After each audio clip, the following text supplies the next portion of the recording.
ఇద్దరి మధ్య ఏ అడ్డు ఉండదు. దగ్గరతనం అంటే ఇదే చారి. ఇప్పుడు అర్థమైందా? అర్థమైంది సార్. ఏమర్థమైంది? ₹1,00,00,000 కారులో కూడా లేనటువంటి సౌకర్యం ₹1,00,000 కూడా విలువ చేయని స్కూటీలో ఉంది అని. That's good. అవును, మీ మేడంకి ఏం చెప్తావు? నేనేం చెప్పాలి మహాప్రభు? మరి నేను చెప్పాలా? ఐడియా మీదిను, అవతారం అవినా సార్.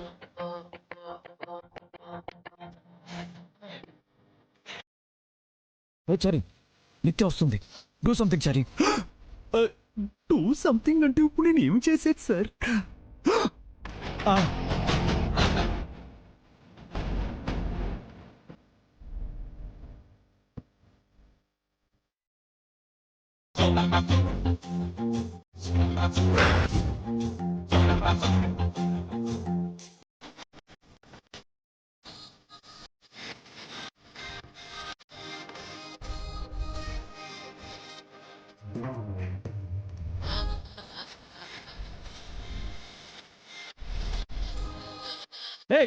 తీసింది చూసింది చాలే.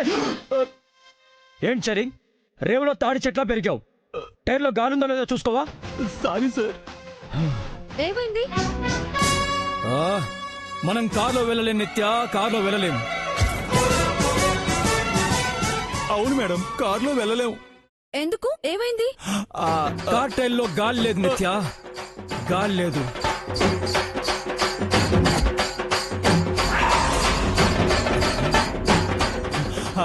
నిజం మేడం, గాలి లేదు.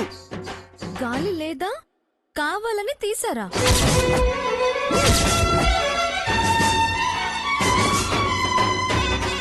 ఏంటి చారి అపవాదు, ఏంటి నింద? నేను టైర్లో గాలి తీసేవాళ్ళ కనిపిస్తున్నానా? పంచర్ షాప్ పెట్టి పంచర్లు వేసుకునే వాళ్ళ కనిపిస్తున్నానా? ఒక్క విషయం గుర్తుపెట్టుకో నిత్య, రామాయణంలో రాముడు సీతను అనుమానించాడేమో కానీ సీత రాముడిని అనుమానించలేదు. వీళ్ళ ఓవర్ యాక్షన్ చూస్తుంటే కావాలనే చేసినట్టుంది. అవును మేడం, సార్ గాలి తీయలేదు, నా మీదట్టు. మరి మీరు తీసారా చారి గారు?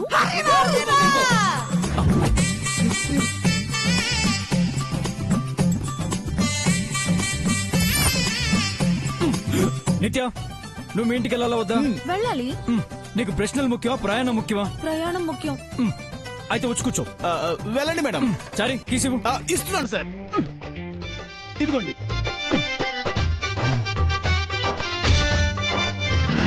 వెళ్ళొస్తాను sir. Happy journey sir. Happy journey madam.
బండి ఆపండి.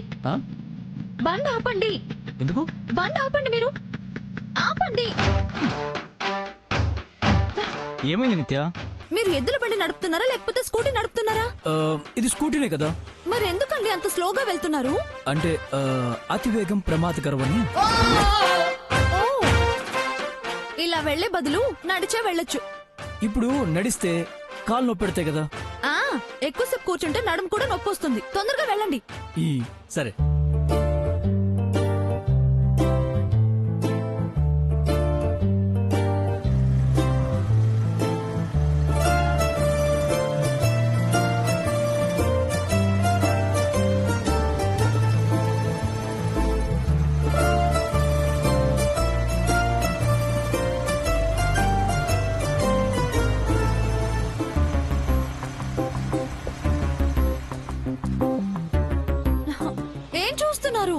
వెళ్ళండి. అర్జున్ నిత్య, బైక్ మీద వెళ్తున్న ఫ్యామిలీని చూస్తుంటే నీకేమనిపిస్తుంది? మనకంటే వేగంగా వెళ్తున్నారనిపిస్తుంది. నేను అడుగుతుంది స్పీడ్ గురించి కాదు, సిచ్యువేషన్ గురించి. ఒక్కసారి వాళ్ళ ప్లేస్ లో మనల్ని ఊహించుకో.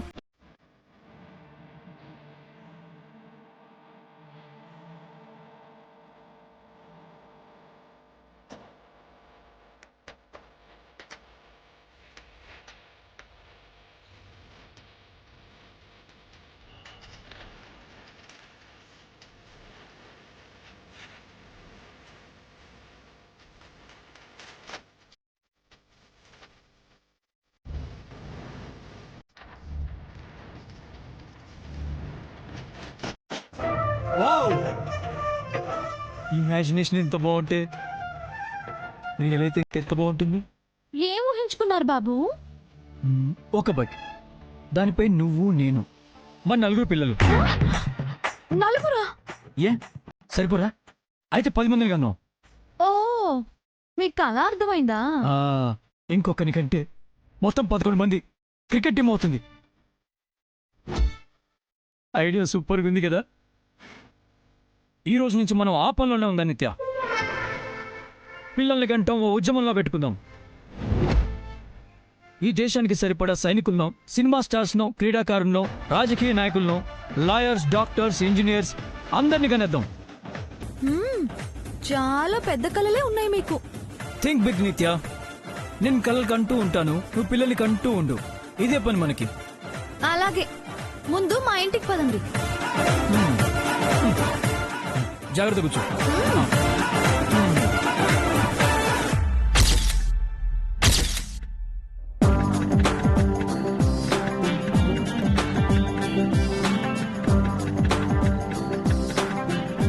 Stop stop.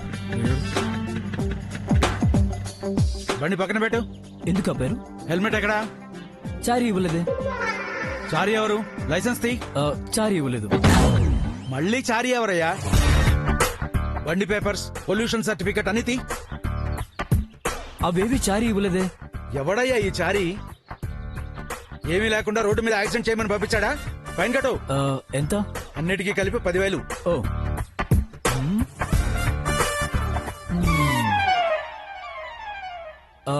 ఒక్క నిమిషం, మా ఇంటి ఆవిడతో కాస్త మాట్లాడతాను. వెళ్ళండి.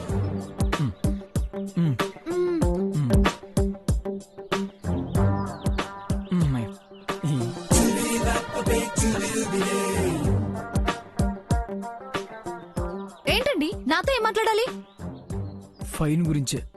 ఈ భయం ముందు ఉండాలి. ఏమీ లేకుండా స్కూటీ ఎలా తెచ్చారు? అది చారీ ఇచ్చాడు, తీసుకొచ్చాను. ఇప్పుడు పోలీస్ ఫైన్ వేసాడు, కట్టండి. 10,000 మీకు లెక్క కాదుగా. కాదనుకో, కానీ పర్స్ తీసుకురాలేదు. ఓ, అది కూడా చారీ గారి దగ్గర మర్చిపోయారా? నా దగ్గర కూడా అంత లేదు. మరెలా? ఏం చేద్దాం? నన్ను అడుగుతారేంటండి? నువ్వేమైనా సలహా ఇస్తావేమో అని. భర్త ఆపదలో ఉన్నప్పుడు భార్య ఆదుకోవాలి కదా. ఎప్పుడు ఇంత పొడు చెప్తూ ఉంటారుగా, సూర్య దేవర జై సూర్య అని. పోలీసుల దగ్గర చెప్పండి, వదిలేస్తారేమో. పేరు చెప్తే పరువు పోతుంది నిత్య. తలపై హెల్మెట్ పెట్టుకోరు, జేబులో పర్స్ పెట్టుకోరు, పరువు మాత్రం పోకూడదు. Please do something. నేనేం చేయలేను. మా మామ్ పేరు కూడా చెప్పలేను. మా పరువు కూడా పోకూడదు కదా. పోనీ నేను ప్లాన్ చెప్తాను, నువ్వు అమలు చేయగలవా? ఏంటి? నా పేరు జస్ట్ సూర్య. నేను ప్రైవేట్ కంపెనీలో ఉద్యోగం చేస్తాను. నెలకి 2,000 జీతం. నువ్వు నా భార్యవి. మనకి 4 పిల్లలు. వాళ్ళ ఇంట్లో ఆకలితో ఉన్నారు. పెడ్డు ముక్కలైన పెడదామని వెళ్తుంటే మీరు పట్టుకున్నారని చెప్పు. అస్సలు నమ్మడు. నమ్మేలా నువ్వే ఏదో కథ చెప్పు. ఈ గొడవంతా లేకుండా చారి గారికి ఫోన్ చేసి రమ్మనొచ్చు కదా. సమస్య మనది నిత్య. ఇందులో చారిని ఎందుకు ఇన్వాల్వ్ చేయడం? అవును పాపం, చారి గారిని ఎప్పుడూ వాడుకోలేదు తమరు. ఏంటి నిత్య, స్వామి భక్తి చూపించే చారీపై నీకు అభిమానం ఉంది కానీ నీ స్వామినైనా నాపై ప్రేమ లేదా? లేదా లేదా అమ్మా, ఓవర్ యాక్షన్ ఆపండి. నేనే ఏదో ఒకటి చెప్తాను, మీరు ఇక్కడ ఉండండి.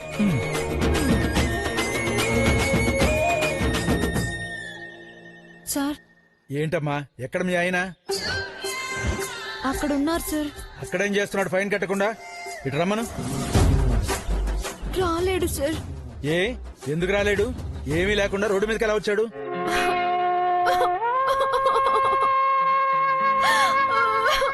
అదో పెద్ద కథ సార్. కథలు సినిమా హీరోలకు చెప్పండమ్మా, నాకెందుకు? ఇప్పుడు మా పాలిట మీరే హీరో సార్. పైగా మీరు అచ్చం సినిమా హీరో లాగే ఉన్నారు. ఇంట్లో కూడా మా ఆవిడ ఇదే అంటుంది. ఇందుకీ కథేంటి? ఒకప్పుడు ఆయన చాలా పెద్ద కోటీశ్వరుడు సార్. లక్షల కోట్లు, వేల మంది ఉద్యోగులు, 100 ఫ్యాక్టరీలు ఉండేవి. పార్ట్నర్స్ మోసం చేయడం వల్ల అన్ని పోయి ఇప్పుడు బికారిలా మిగిలాడు. 5 స్టార్ హోటల్లో ఉండేవాడు. ఇప్పుడు చిన్న అద్దె గదిలో ఉంటున్నాడు. పంచభక్ష పరమాన్నాలు తినేవాడు. ఇప్పుడు బ్రెడ్ ముక్కలు తింటున్నాడు సార్. సొంత ఫ్లైట్ లో తిరిగేవాడు. ఇదిగో ఇప్పుడు ఈ డొక్క స్కూటీలో తిరుగుతున్నాడు.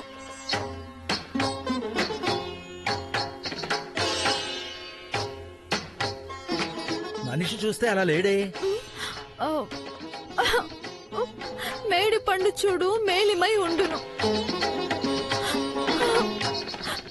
కోట విప్పి చూడు చెరుగులుండును. విశ్వదాభిరామ వినురవేమ, నిజమేనమ్మా. ఇంకా కొన్ని భయంకరమైన నిజాలున్నాయి సార్.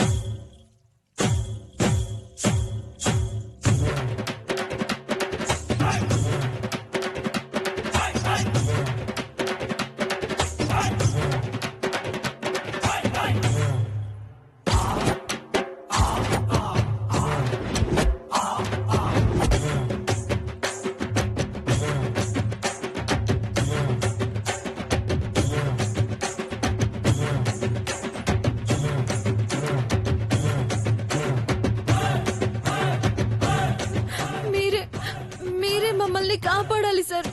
పెద్ద మనసు చేసుకోండి సార్. అసలు వద్దు, చాలు, ఆపమ్మా, ఆపు. నా జీవితంలో ఇంత దరిద్రమైన కథ ఎప్పుడూ వినలేదమ్మా. ఆయన్ని రమ్మని చెప్పమ్మా, చెప్పు. ఏవండి, ఏవండి, రండి రండి. ఆ, ఆ.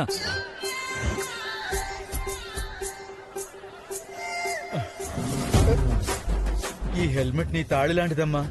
కళ్ళకద్దుకొని మీ ఆయన తలపై పెట్టు.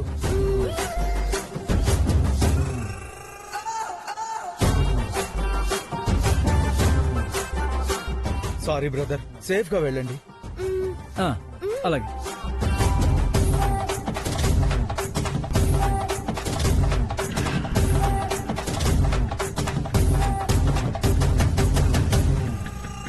ఆ, అవును, అంత ఎమోషన్ అయ్యాడు. అంతగా ఏం చెప్పావు ఆయనకి? ఏదో ఒకటి చెప్పాను, పదండి తొందరగా. అతన్ని ఎలా కన్విన్స్ చేసావో చెప్పు. ఇప్పుడు మనం వెళ్ళటం అవసరమా, నేను మీకు చెప్పడం అవసరమా? మనల్ని వెళ్ళనిచ్చేలా ఏం చెప్పావో చెప్పు. చెబితే మీరు ఫీల్ అవుతారండి. చెప్పకపోతే ఇంకా ఫీల్ అవుతాను. మీ కర్మ. ఒకప్పుడు ఆయన చాలా పెద్ద కోటీశ్వరుడు సార్. పార్ట్నర్స్ మోసం చేయడం వల్ల అన్ని పోయి ఇప్పుడు బికారిలా మిగిలాడు.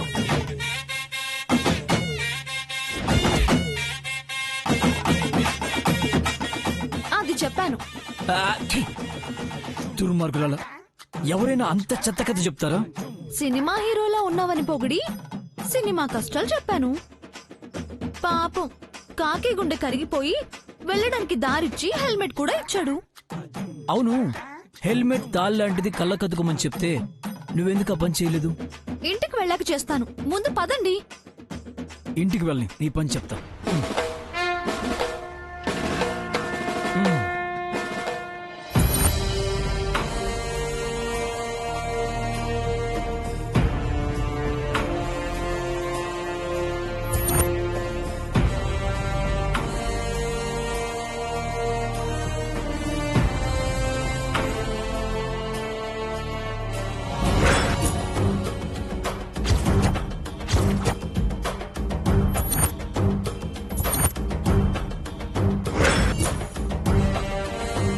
నేను చెప్పాల్సింది చెప్పాను బేబీ.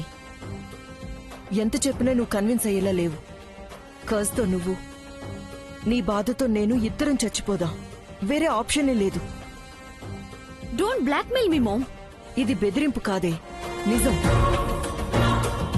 అది ఒప్పుకునే స్థితిలో నువ్వు లేవు. ఇక నీ ఇష్టం. నీ చావు చూసే కంటే నీ ముందే నేను సూసైడ్ చేసుకోవడం బెటర్. No ma'am. మరి నా మాట వింటావా?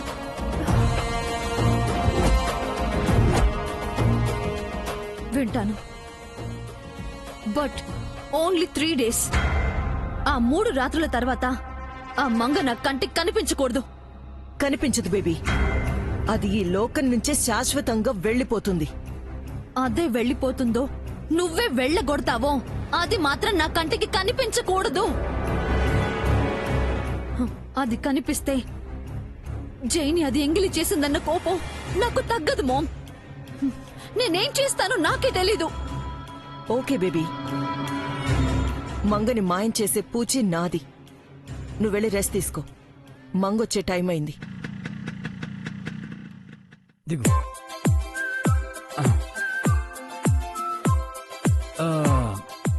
ఎస్.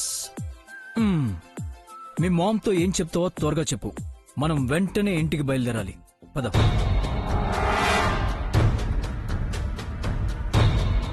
దేవుడా, నేను ఇక్కడ ఉండిపోయి అమ్మాయి గారిని అక్కడికి పంపిద్దాం అనుకుంటే ఈయన నాతో వచ్చేశారు. ఇప్పుడు ఈయన కన్ను గప్పి అమ్మాయి గారిని ఎలా పంపించేది?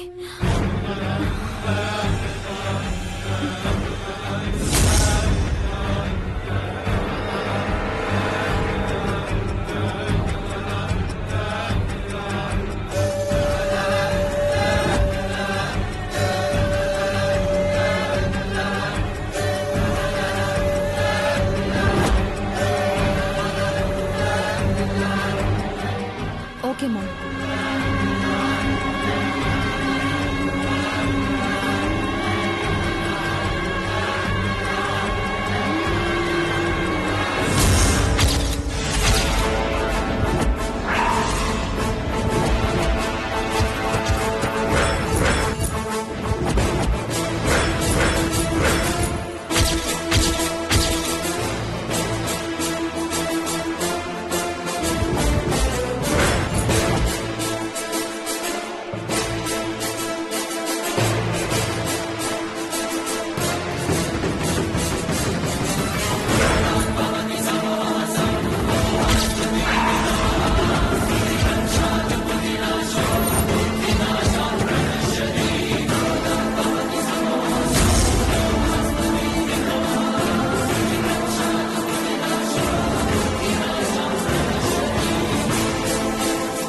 నిత్య నా వెనకాలే వచ్చింది కదా, ఇక్కడుందేంటి?